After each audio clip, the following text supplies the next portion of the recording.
The purpose of transition planning is to create safety for the student and build relationships in that new environment.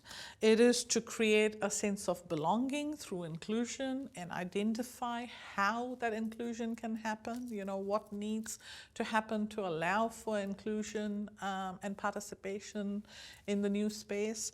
And ultimately it is to familiarize and make sure that the environment is set up in a way that it is supporting the student. I like to sort of clarify that it's not about the student being ready for school. It's the school being ready for the student and really making sure that everybody around the student is prepared to welcome the student into that new space and to understand them, to support them on their learning journey. So the sharing of information that happens, it needs to be student-centered. Their voice must come through. It's really important they are engaged. They are listened to in terms of what their needs are, what is going to benefit them and support them the most. At transition times, it's a good opportunity to start building that partnership with schools by sharing with them your family values, your expectations, your understanding about your children's rights. Again, that's that foundational communication with school that allows the child to be set up in a positive, supportive environment. Look at all the different settings within that school. So you look at the classroom, what supports, accommodations, adaptations are needed, in the classroom space for learning. Then you look at the wider school spaces, things like lunch breaks and assemblies and other extracurricular activities. What is required for the student to successfully participate in all those spaces?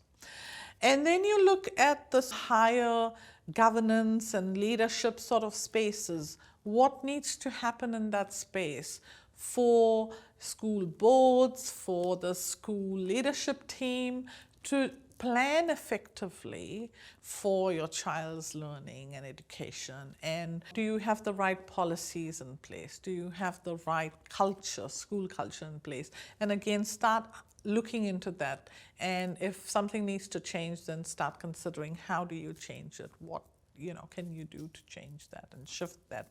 For neurodivergent children in particular, sensory processing can be quite challenging, and schools can be quite busy spaces with a lot of sensory input, and so that's a key factor to consider, when a child is transitioning. How is the environment going to impact them with regards to the sensory input they have and their ability to cope? So what needs to be modified in the environment? And if it can't be modified, then how can the student be supported to cope with that sensory overwhelm if they experience it?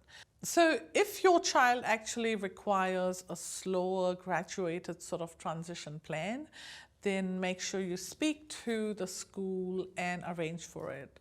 It's really important that you follow your child's pace and ensure that their needs are met so that they have a smooth transition, they feel safe going into that new environment, and that they are able to build really valuable relationships with their educators and peers as they start out in that new place. So planning is really, really important.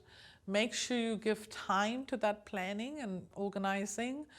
And sometimes you might need environmental modifications, or you might need some resources to be brought into place. So again, speak with the school and look at who's going to do what and who's taking responsibility for what. Really important to have that clarity so that you are able to successfully plan and implement the transition plan as well.